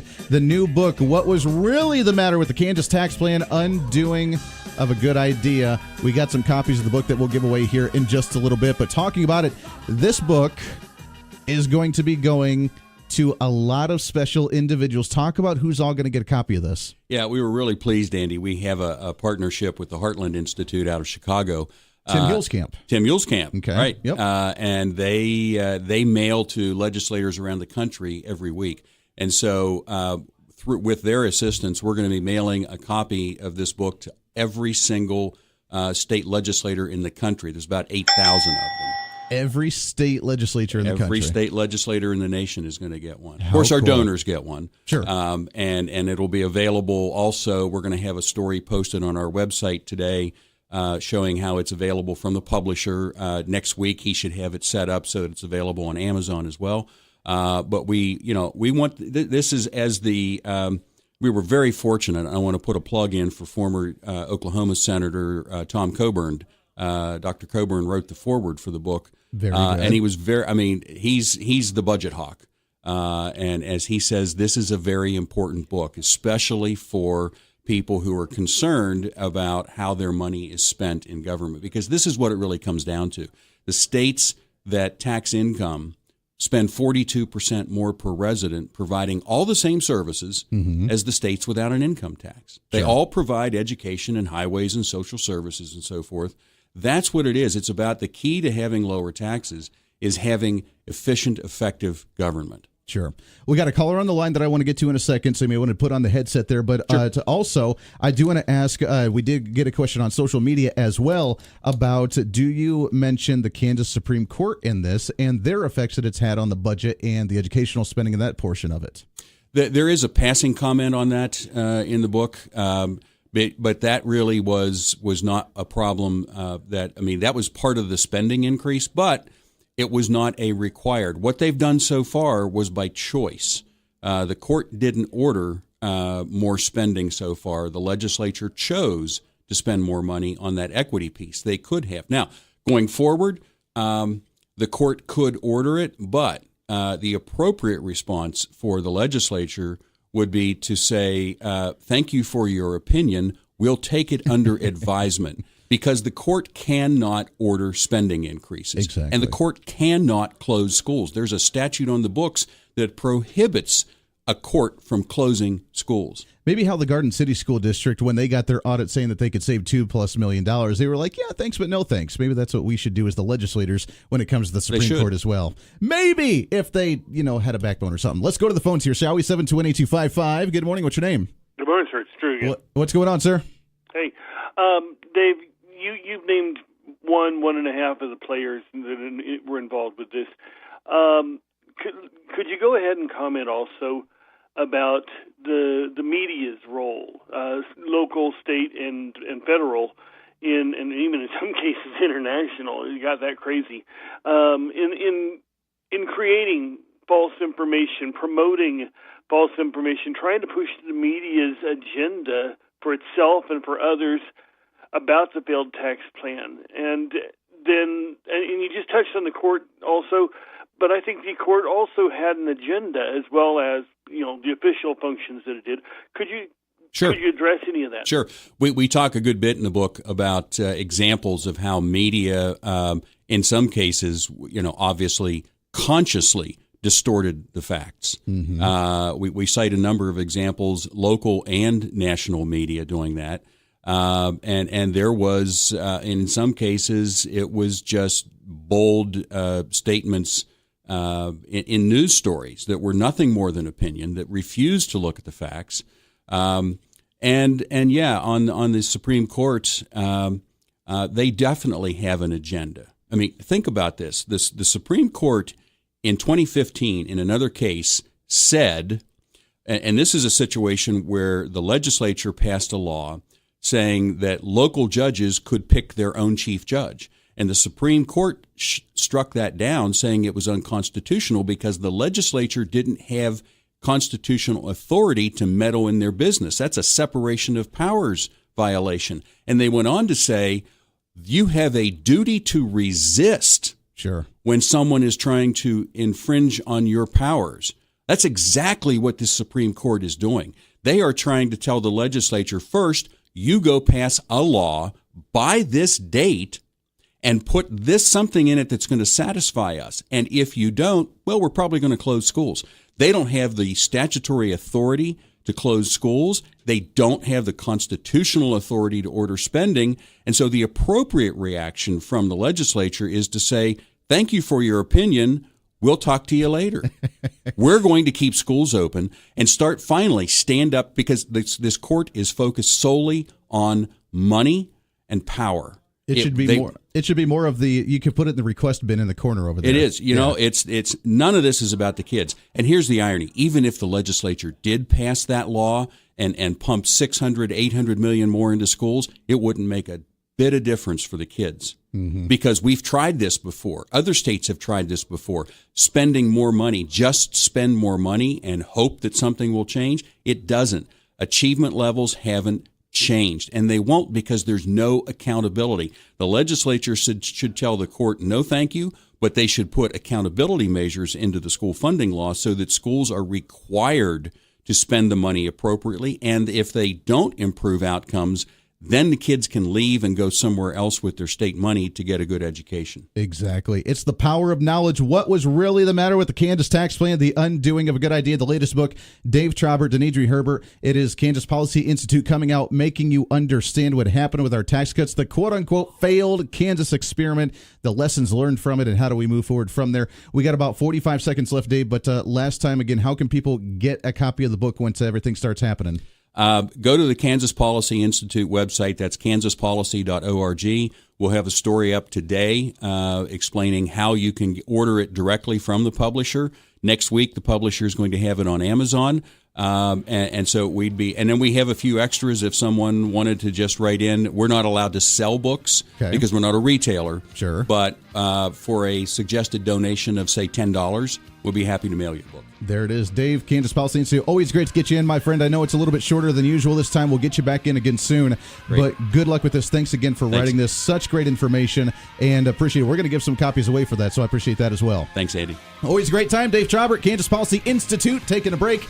Wrapping up the show today. We'll open up lines to you. It's a free-for-all when we come back. This is The Voice of Reason.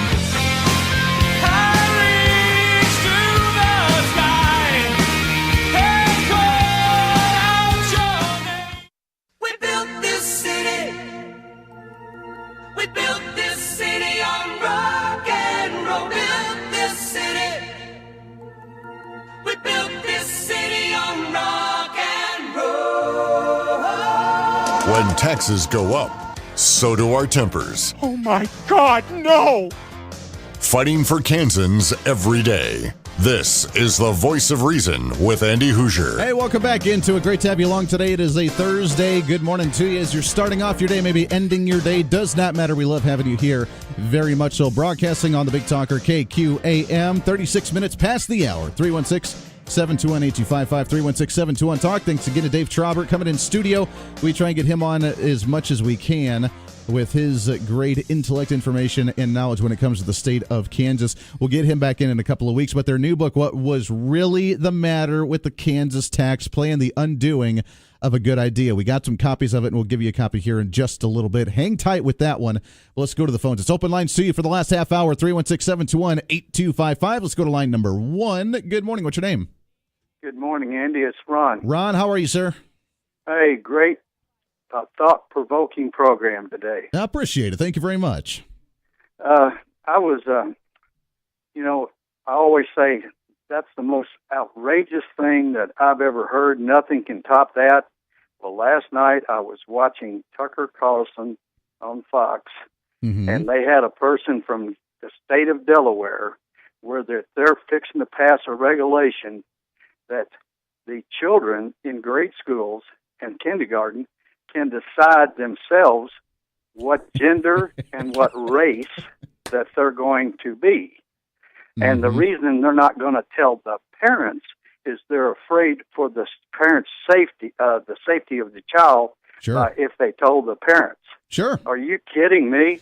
That has been in the works for a while, and if you remember, there was actually a town about 4 or 5 months ago up in Canada that had done the same thing, to where actually they were fighting to remove the gender off of the birth certificate so that way they could have the children choose what gender they were when they got old enough to really decide what they wanted to do. And they were fighting to remove the birth certificate, and I believe that it passed. If it didn't pass, it was at least close to passing with the discussion, but there were some towns, Delaware being one of the states that was included in the discussion, to try and start talking about the gender identification issue. And yes, it's because remember, the old generation is bigoted and close-minded, and they just don't understand because they're not enlightened by the progressive values that are here today. So if you tell the parents that your child wants to be a different gender, then they're afraid the parents will say, "Are you crazy? That's nuts. No, my child is not going to be doing that," and they're going to go after the school.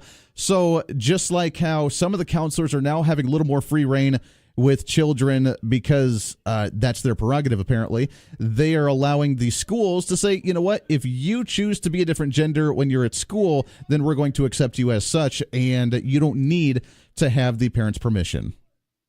Yeah, whatever happened to parental rights? Right. Yes. Well, that's true. But they don't care. Remember, Ron, they don't see it as the parents' rights because, remember, it's the community that actually raises the child. It's not just the parents, but it's the community. They're the community's child. And the parents, they're the bigoted ones. Remember what Oprah had said way back when, where the old generation needs to die off in order for racism to actually end in society. It's the same idea that you've already been corrupted. It's the old dog that can't learn any new tricks. You've been corrupted. You've been tainted. You do not understand. And therefore, it's time for you to have not any type of say in your children or the younger generation, but it's the community that's going to raise them the right way. That is truly how they view society today. Oh, I'm sorry, I forgot. I lost my mind. Hillary said it. It takes a village. Well, the problem with that is the village is full of idiots. Well, then there's that. No, you're right. It is a scary thing because your rights as a parent are being taken away every day from whether it's the school, whether it's the community, whether it's from the government. It doesn't matter. That is why, remember, we've talked about here in the state of Kansas, we've talked about the number of children going into social services, and now we're asking for more funding for social services, and which is the Band-Aid, the patch-up for the actual problem, rather than saying, hey, why do we need kids going into social services anyways? Why don't we focus on the family values, making sure the family's happy, making sure we don't need to tear the kids away from the family? But they don't see that because they don't want that. So the government would do actually a better job of taking care of them. Yeah, on this thing earlier, you're talking about these safe spaces and stuff. Yes. You know, what is the medium that the kids use to bully? That's what they need to collect when they walk into the schools every day. Cell phones go in this box. You pick them up when you leave. You know, it's funny you bring that up because I just saw a story a couple of days ago about them trying to turn in the cell phones when you walk into the classroom. You're not going to be texting. You're not going to be distracted when you go into the classroom. But now their argument is after the school shootings, if there's a shooting, the kids won't have their phones to reach out for help. So now we're going to protect ourselves, not with a gun or with any kind of safety procedure, but we're going to protect ourselves with the phone to ask for help for the police to come and get us after the event's already taken place. Thanks for all you do, Andy. Hey, always appreciate it, Ron, very much. Bring up some really good points. The gender identity. Yes, let the children see. So when you leave school, you may be one, leave home one day, you may be one, and then you come home and you may be a different one. And that's just what's going to happen today. And maybe we need the safe space. Maybe we need the nice safe space in order to protect ourselves, because then when we get bullied because of how different we may feel, then we need to go to the safe space. See how this works? Instead of standing up for ourselves and defending ourselves and standing up to the bully and becoming someone who actually learns to cope with what society throws at us on a daily basis. Time for Rick with the news. And it's time for some good news. Okay, here we go, people. What's happening? Good morning, Andy. There's been a green dot around me all day now. A green dot. You've been green dotted. I've been green dotted. And that signifies what, I can say? That signifies what? Or is the green dot around you? That's the question. What is in this vape? That's a good question right there. Yes, okay. Well, good morning, everyone. The editor of the student newspaper at Wichita State University is fearing that its funding is at risk of being cut in half next year because of aggressive coverage. The Wichita Eagle reports that a student fees committee recommended slashing the Sunflowers budget on Friday from $105,000 down to $55,000. The paper's editor-in-chief, Chance Swaim, says that if an actual student newspaper is wanted, this funding model would destroy that. A Wichita official for the Kansas Department of Children and Families no longer has a job. Agency Secretary Gina Meyer-Hummel announced yesterday that Bill Gale was relieved of his appointment on Tuesday. He was the Wichita Regional Director of Family Services. The Wichita Eagle reports that Meyer-Hummel said the agency wasn't comfortable with Gale's leadership and wanted to go in a different direction. And a restored World War II bomber is closer to getting a new home after undergoing an extensive renovation. Wichita Eagle reports that the Sedgwick County Commission made a $200,000 donation yesterday to help pay for the aircraft's new $6.5 million home at Wichita's Eisenhower National Airport. The donation was announced at the temporary hangar for the Boeing B-29 Superfortress named Doc. An official with the nonprofit that owns and restored the B-29 said the group has raised a little more than $5 million for Doc's new building. The Wichita-built plane was finished too late to fly bombing missions during World War II, though it eventually served as a radar trainer during the Korean War. It was discovered at a bombing range in California's Mojave Desert back in 1987. So Doc has a new home. There you go. Have you ever seen it fly over Wichita? Oh, yeah. Oh, yeah. It's pretty cool. It's pretty awesome. And you can't mistake the sound of it either when it's coming. You know, I love living in an area where we have aviation all the time and hearing the planes come and go all the time. It's kind of soothing almost. You go outside and you just listen to it and watch them, and it's entertaining. Remember back in the day when you and I were on the prairies of western Kansas out in Garden City, and we'd see people out on their front porch saying, "Look, Ma, a crop duster." Well, that is true. Although there, instead of going out and listening to the soothing sounds of the airplane, you walk out and smell the soothing sounds of that stuff. That's the news. I'm out of here. Rick with the news. And that's the news. Appreciate it very much. We'll get another update from him tomorrow morning with the local news update. 316-721-8255, 316-721-TALK. Let's go ahead and take a break as we wrap up the show today. But I think it's time that we give away our first copy of the book, What Was Really the Matter with the Kansas Tax Plan? The Undoing of a Good Idea, written by the Kansas Policy Institute, Dave Trabert, Denidre Herbert. It is a great, great book. If you want to learn what actually happened with the tax plan, in the budget, in the spending in the state of Kansas, the politics that was thrown into it, the media that was thrown into it, the ridiculousness that was thrown into it, then you need to get a copy of this. Let's do caller number 1 at 721-8255, 721-TALK. First one on the draw. Can you do it quick enough? We'll get you a copy of the book right now. This is The Voice of Reason. Stay here. You're listening to The Voice of Reason with Andy Hoosier.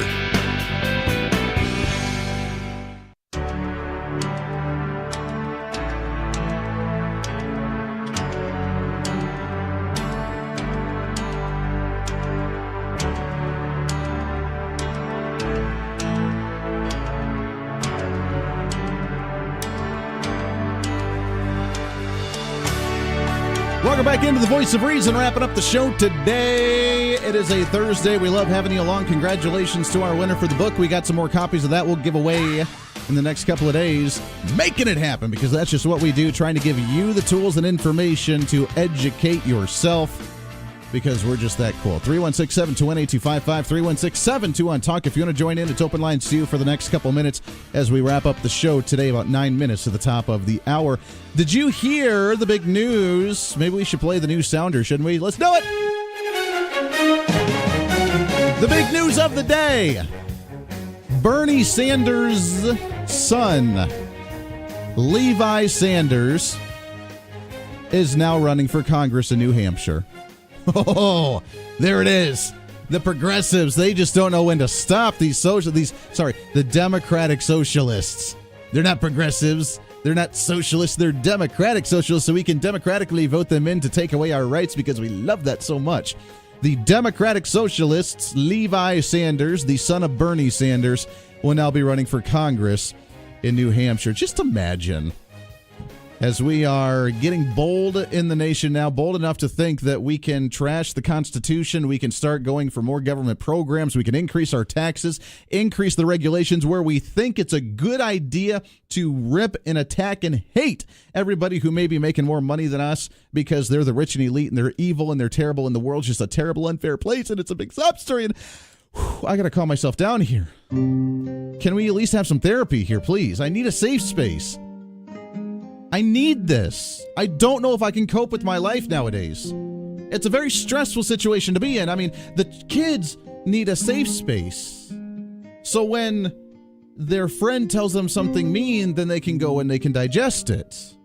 When they get bullied, they need a safe space to decompress. And now, where we have a society where it's okay for socialism to be spreading around on a mainstream basis, with people actually advocating to raise your taxes for more government social programs, with the fact that we shouldn't have 3 houses for a vacation home. Oh, wait a second, that was Bernie Sanders.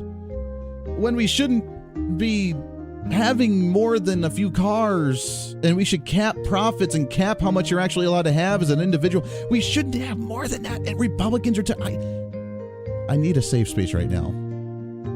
My therapy is not quite kicked in yet. 316-721-8255. Let's go to the phones. What do you say? Let's go to line number 1. Good morning. What's your name? This is Gary. Hey, good morning, Gary. How are you, sir? Do you need therapy with me?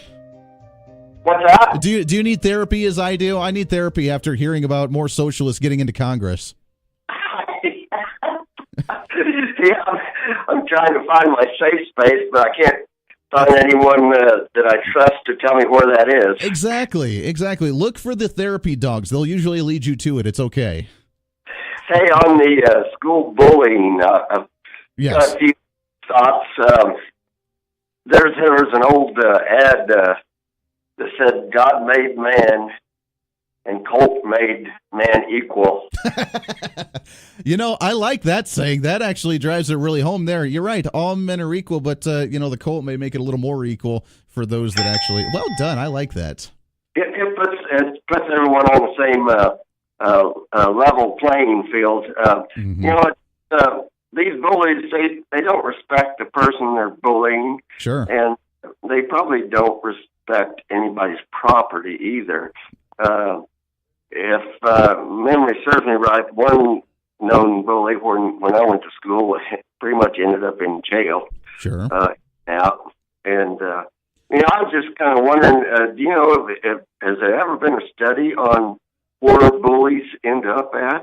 I don't know. That's a really good question. Now, you're right. I can imagine that some bullies may have gone to prison and may have continued on that lifestyle because maybe they were never stood up to. Maybe no one ever stood up to them. The bully that bullied me in school ended up being a semi-decent friend afterwards because, I was able to get along with them and understood. A lot of bullies as well in school are because they're having a troubled home life. So it's not even a lot of times their fault, and we understand that, and we want to fix that as well and try and help them work through whatever they're going through. I totally get that. I'm not saying that they're just labeled as a bully and we should just beat on them and hate them for that. I'm not saying that. We do need to help them, but at the same time, they learn respect when someone stands up to them. When they feel like any time, and like you mentioned, taking the private property, I'm going to beat you up and take your lunch money. There's no difference between that and school. And saying I'm going to beat up your lunch money and take your lunch money because I can, to the individual that ran across the lawn and beat up Rand Paul while he was gardening in his front yard because he didn't like him because of some kind of neighborly tiff or whatever the issue was, because people don't respect the private property and they can get away with it until they're confronted as the bully that they are. And that's what we have to start teaching, is not to terrify them on either side of the aisle, but learning to manage it and learning to grow from it. And we've forgotten how to do that in society. Well, it does, when you stand up to a bully, it does build character. Because it takes some fortitude to do that. Sure. It takes a lot. Look, it took me years to figure out how to do that because I always was a little bit, and I would just kind of play it off as, okay. When I got bullied because he was a lot bigger than me and I'm a relatively smaller guy, especially when I was in school, in elementary, middle school. And I just kind of rolled with it. But then I figured out that, I'm sick and tired of that. So I started learning how to talk my way out of situations and become not necessarily the class clown or the jokester, because I'm not necessarily a jokester, but I learned how to talk my way out of it. And look, it gave me a new trait that I can actually make a career off of. Yeah. The only other option might be if if students are bullied, they can go to the principal and say, "Hey, I'm being bullied," and the principal can say, "Okay, here's a taser." Oh, see, there you go. You know what? We need to defend ourselves. I mean, I don't remember back in the day because I wasn't old enough for that. But, I mean, maybe you remember the times when there was a bully or there was a fight maybe going on in the school and the teacher or the principal was like, "Hey, take it outside." And they went out and they gave each other a black eye and then they were best buds after that. Right. Yeah. Andy, have a great day. Hey, I appreciate it very much, Gary. Very much. 316-721-8255. I mean, those were the days there. But now you have, again, we're fear of the litigation, fear of the legal suit, fear of the whatever. And just like we mentioned before, you know what? If my daughter goes to school, which she's not old enough to do so yet, but when she does and she is bullied, she will not start a fight, because if she does, then that's going to be the line right there. But if she finishes it and she gets in trouble, so be it. 316-721-8255. Now we have the bullies of the progressives, the elites, the educated individuals who want to tell you how to live your life, because if you don't live your life the way they want you to, then you're just not educated as they are. You remember the story about a year or so ago, the article we read about how the intellectual elites looked down upon the center of the nation because less people were college graduates. When it came to Kansas and Oklahoma and Nebraska and all these different farmers out here, they're not college graduates. Therefore, they are the low information voters because they don't know about the college classes that everybody had taught them about diversity and about the quantitative easing and about all the fancy little terminologies that college elites like to do. That's the progressives. Those are the Bernie Sanders ones, and they're in the mainstream of our politics. This is The Voice of Reason, everybody. Have a great Thursday.